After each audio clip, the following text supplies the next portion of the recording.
Start recording.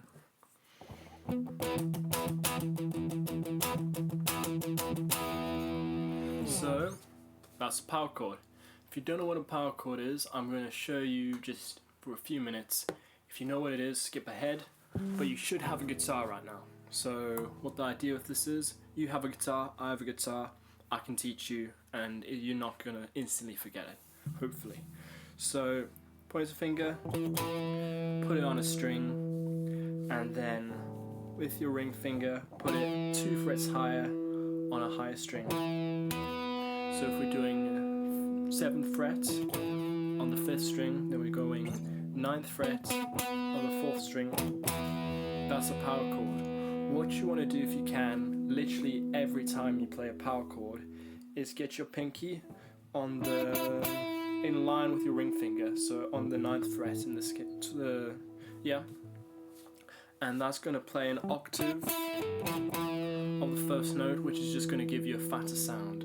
Just imagine this is the easier version, this is the fuller version. As you can see, I've got a pick today and I'm using a more distorted guitar tone. Hopefully it works out alright. So now that you know what a power chord is, you've probably heard this everywhere in rock music because it's sick and it's simple and it sounds good with distortion. However, because you take stuff out, it's like major and minor chords, you take out the third, you remove things to give it that power chord simplicity. Sometimes you can add some things back in, and I think it can just give it a better sound, not a fuller sound because it's got a full sound, but just more colourful. You can add colour. So in music, there are many ways to add colour, but what I like to think of it as is that they are numbers from 1 to 7, and these numbers are built off of scale. So if you bear with me, this is an E major scale.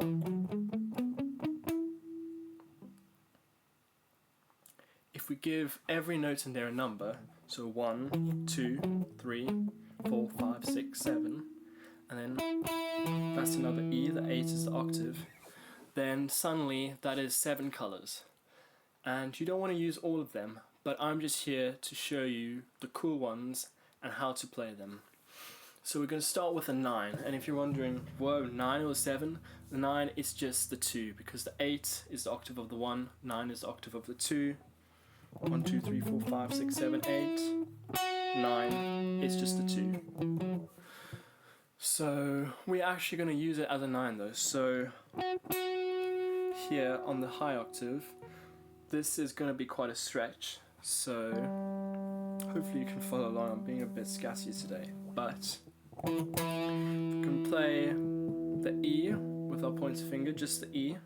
And in this case, instead, we're going to use our middle finger to play the 5th. So that's still 9th frets on the D string. But because we do that, we can reach with our pinky, and you might find this tricky at first, but the pinky is going 2 frets higher on the higher string. And that is just a majestic sound. That's our 9th sound. And what you can do is more of a stretch. Have your thumb quite far down around here so you can make the stretch. But with this ring finger here, you can put that on where your pinky would be in a normal power chord. And you can go.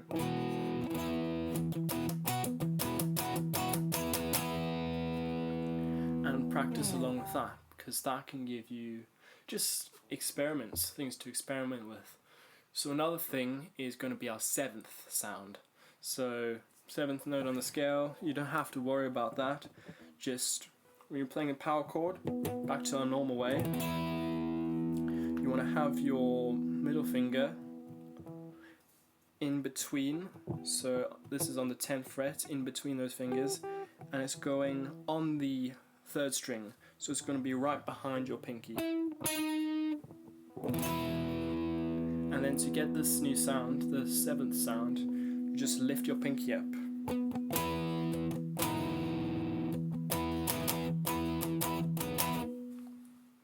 And with all these flavors, just experiment going between them and the normal power chord. So that's going to be this one.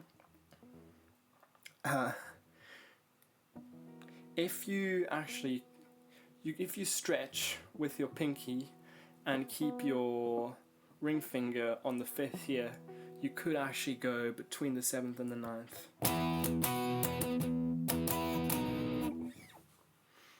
So that's something you can do to expand what you can do with power chords. One more thing about the 7th is that technically it would have to be a major for you to do it like that. So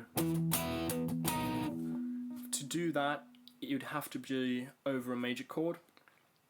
If you want it over a minor chord, it's easy. Just take off your middle finger and bar your pointer finger. So you're getting...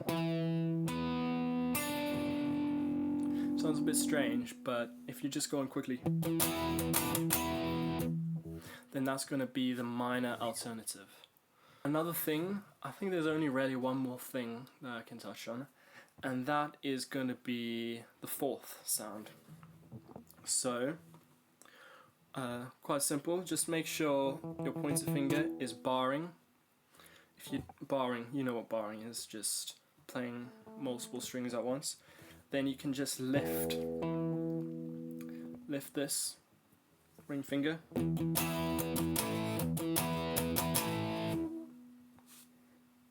and that's just going to give you a 4th sound. Be careful, if this here, it is our E power chord with a 4th sound, but it is also the exact same notes as an A power chord, just a normal power chord. So that doesn't really affect you, you don't really need to know that, but I guess that's just music. And one more thing, that is the 4th. You can also add a sharpened 4th sound. So what that's going to do is, it is literally the same, but instead of this, we're going to sharpen it, therefore make it 1 fret higher. So you can do this again with your middle finger, but this time it is going on the D string, so it's going behind your ring finger. And this is a nice creepy sound. If you like, I don't know, Randy Rhoads, I'm sure you'd do something with that. But that's what it's going to be. That's your sharp 4th, or maybe your flat 5th diminished sound. I'm rambling on, you can ignore that, but there you go. I've got one more thing. I just want to show you just something to incorporate the things from earlier. So what we can do is, I've just written this little rhythm. It just goes.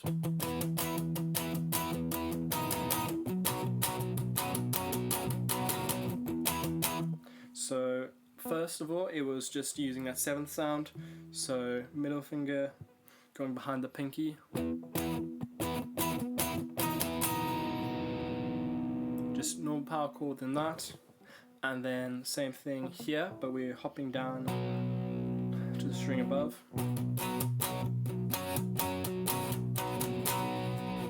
So we're going from the 9th to the 7th. Normal power chord, nice. And I think just play that. It can work on your chugging, it can work on your stretching, and I think it just sounds nice if you want to write a song with it. Those are ways you can enhance your power chords, but if you're just dealing with normal power chords, there are actually more ways you can play them than is shown. So that's the normal way. That's the normal way. But of course this is a power chord, because really it's only got the 1 and the 5. That means if you play a G like this, that's a G major.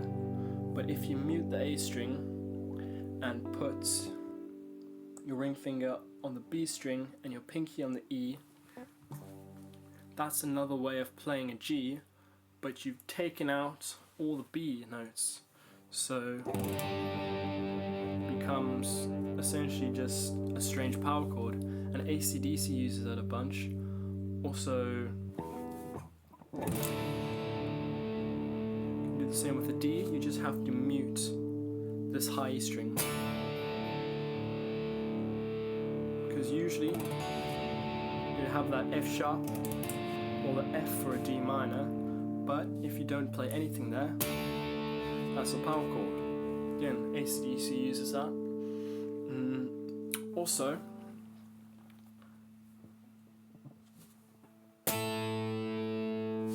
that's a power chord, just higher up. So what I'm doing here is, you could play, I'm on 5th fret for the A here, A power chord. You could play the A with your thumb on the low E string. Then with your ring finger, you're grabbing the octave of the A, and then you're muting that string in the middle. You're muting the 3rd string as well. So 3rd and 5th string are being muted, and then this pointer finger is just barring on the 5th fret. So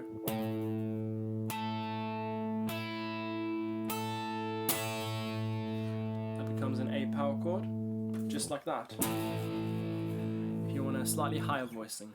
Another one is, so this is no longer an A, this is an E, and what I'm doing, don't play the low E string, play the E with your middle finger here, mute that string, then get, in this case it is 5th fret on the B string, and 7th fret on the E string. So this is going to be another E, and this is our 5 to make it a power chord. So the song that actually taught me about those is Cliffs of Dover.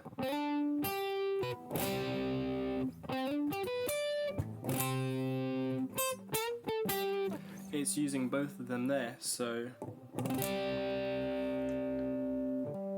that's going to be our G power chord to a C.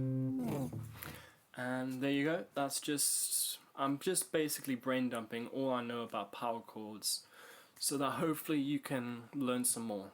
If you enjoy my brain dumps, I can't quite speak, but I think I can help you understand guitar a bit better, and maybe help myself, I don't know.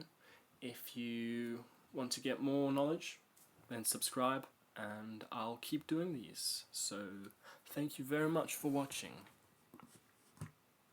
and keep playing.